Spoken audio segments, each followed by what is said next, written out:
Hi there, and welcome back to the channel. So I'm super excited today because I've got my Breadwinner finally working correctly, thanks to the my friends over at Everything Musical. Cody specifically fixed this guitar, and I'm really excited about it. If you've followed the channel at all, if you're into Ovation Breadwinners, and you might have stumbled upon one of my videos about it, it's a 1968 prototype that started out on the Partridge Family. It was a David Cassidy guitar, and then made its way over to the Glenn Campbell Good Time Hour before it was finally sent back to Ovation and resold.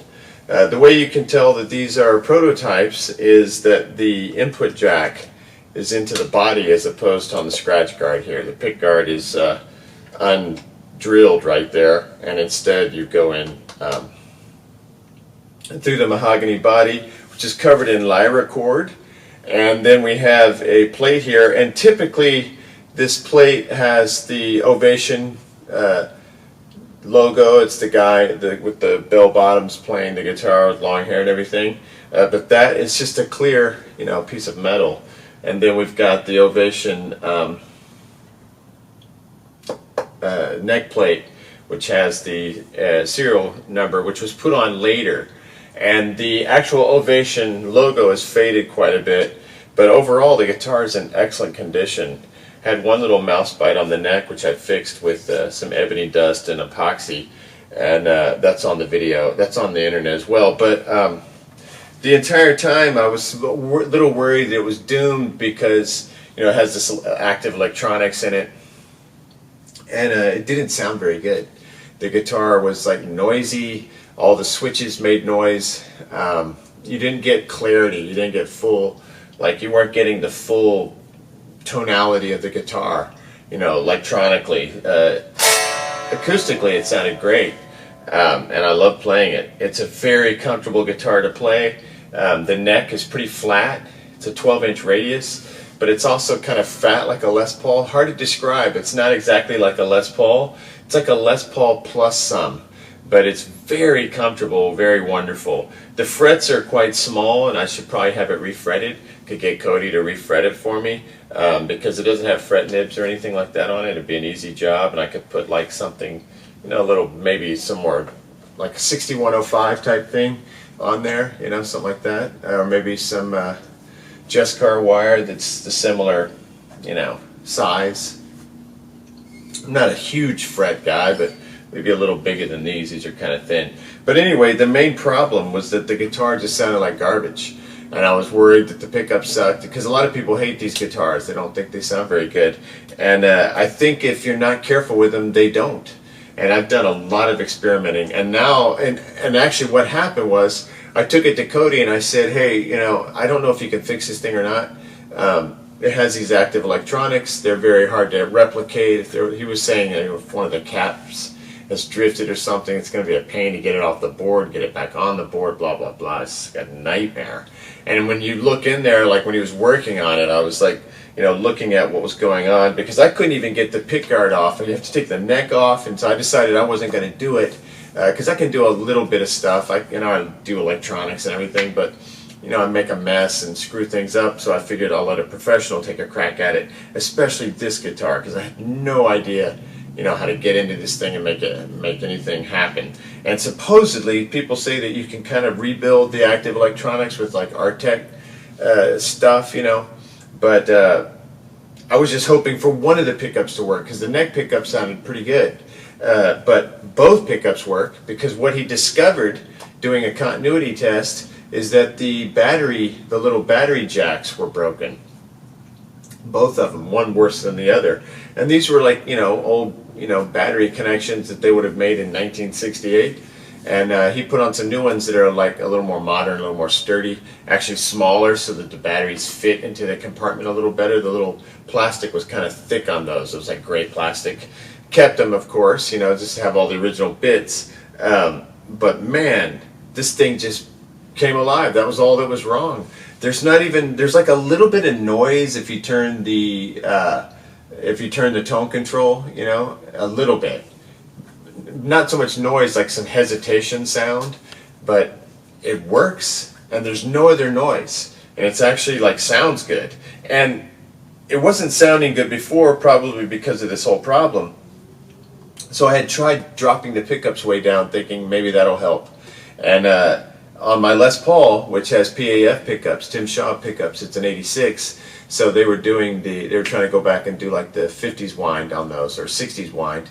And so they're low output, they're like, 7K or something like that. So I've got them up pretty high. Well, I got these up that same level, like really high, and suddenly, boom, it comes to life. Same thing with this neck pickup. So my advice would be to get those pickups up if you've been trying with your Ovation to avoid the pickups by dropping them and maybe getting a cleaner tone. I would say pick them back up. The only thing I would say maybe to not take them up quite as high as I did is that you may get a little feedback when you're close to your amp. Noticed that just a second ago, so I may back off just a tad. Man, I'm just so stoked. I'm so glad that I found Everything Musical, even though I've had a connection to them for years. I actually bought my Schecter there in 1990. So I've known those guys for a long time. But I just haven't known Cody that long. He's a young guy, and he fixed this, so I'm internally grateful to him, eternally, because this guitar is special to me, and I didn't think it was going to be playing well. I thought it was just going to be like a collector deal, and I'm not really a guitar collector. I'm more of a guitar player. I don't usually keep guitars around if they don't work, if they're not doing anything. It's depressing for the guitar, and I'm not a guy that's like have a ton of guitars that just sit in cases. That's not my thing. I like to play all my guitars, like get them out and play them. It keeps me inspired and helps me write songs. So listen to this. I'm going to be in the bridge pickup. I'm going to turn everything down to start off, and I'm going to go with the switches all the way down. So that'd be bridge, and I'm not sure if this is series, parallel, what's going on, but it's the best sounding one. It's the closest to my Les Paul. It's pretty close. And before it wasn't close. It sounded like, not too great. It's starting to sound good. All right, here we go. It's going to be loud once I turn it up. Okay, so we got the tone. And I love how it's really quiet. There's some advantages to the active thing. It's like, more like controllable. All right, so here we go. Listen, you can control nice and smooth volume control.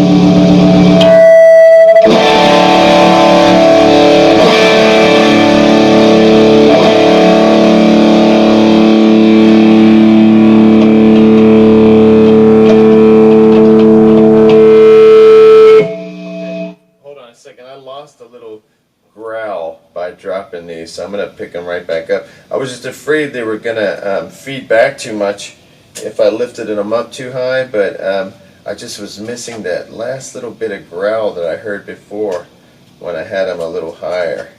And I can do this, for hours, so I shouldn't make videos about this because I can hardly see, and I won't stop doing it.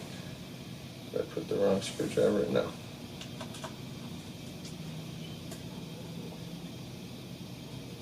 Okay, let me try it again. That's pretty good.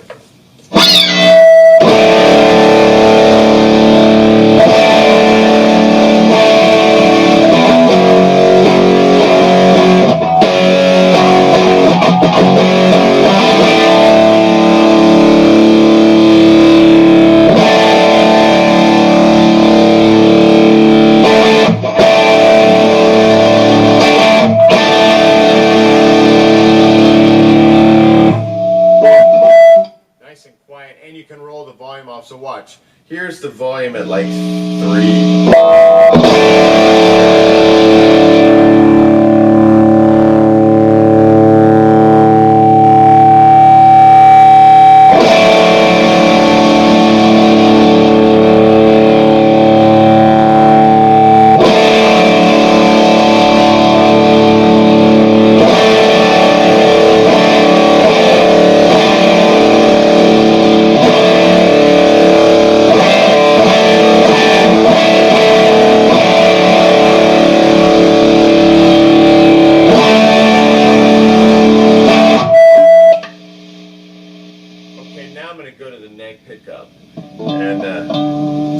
chords sound like on that.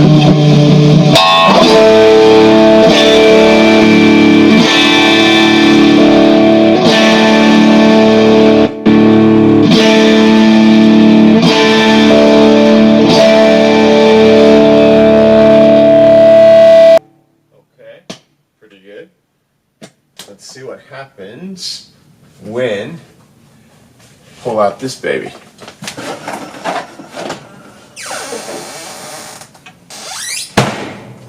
Okay. Yeah. All right.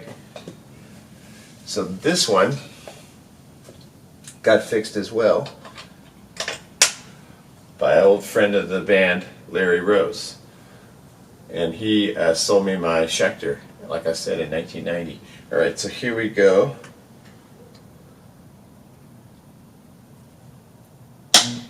Hopefully we'll remember what that D chord sounded like.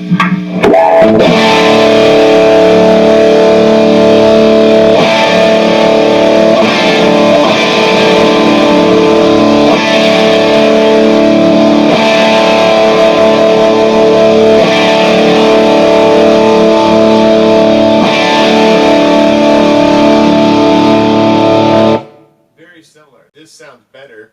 It has more like, clarity and I don't know, it's just a little more righteous, but this one is getting close. I'm going to keep tweaking it, keep working.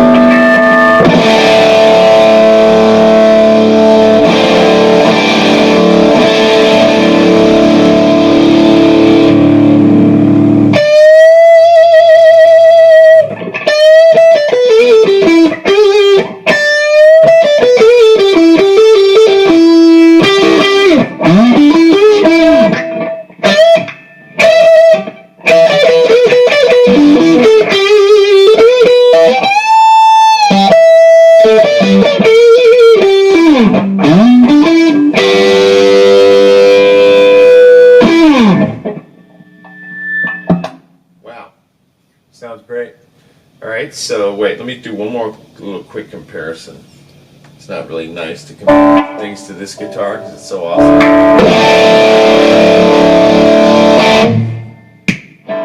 Okay, let's remember that as well as we can.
Okay, so I don't think it sounds quite as wonderful as my Les Paul Custom, but darn, it's darn usable.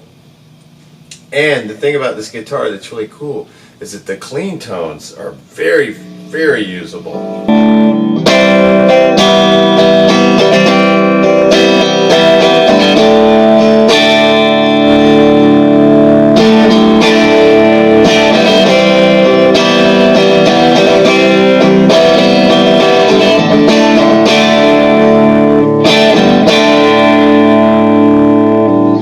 Nice clean tone, like very usable.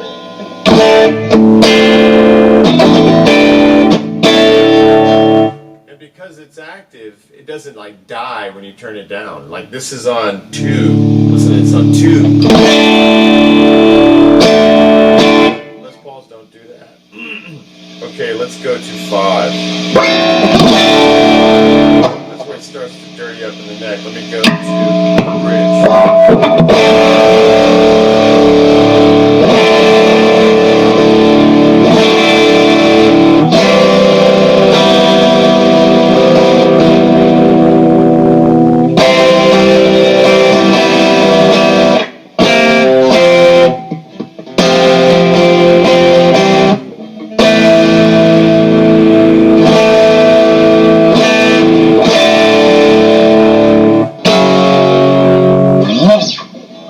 Sorry, just making terrible sounds now.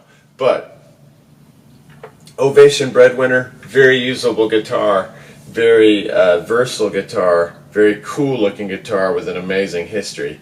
And I'm very grateful that all it needed was a new battery connection, you know, the little battery wires with the connector that goes on the positive and negative.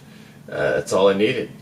And now, you know, I'm not saying it's perfect and that I'm not going to still do some experimenting with it, but I'm really pleased because I was worried that the guitar has like a bad reputation for sounding like garbage and thought I wasn't going to get anywhere with it. And actual fact, it's going to be a usable axe. And like I said, I don't collect guitars, I play them. I like to play them out, you know, like for people, not, you know, sitting in cases. All right, so Ovation Breadwinner for the win. Thank you very much. Next time.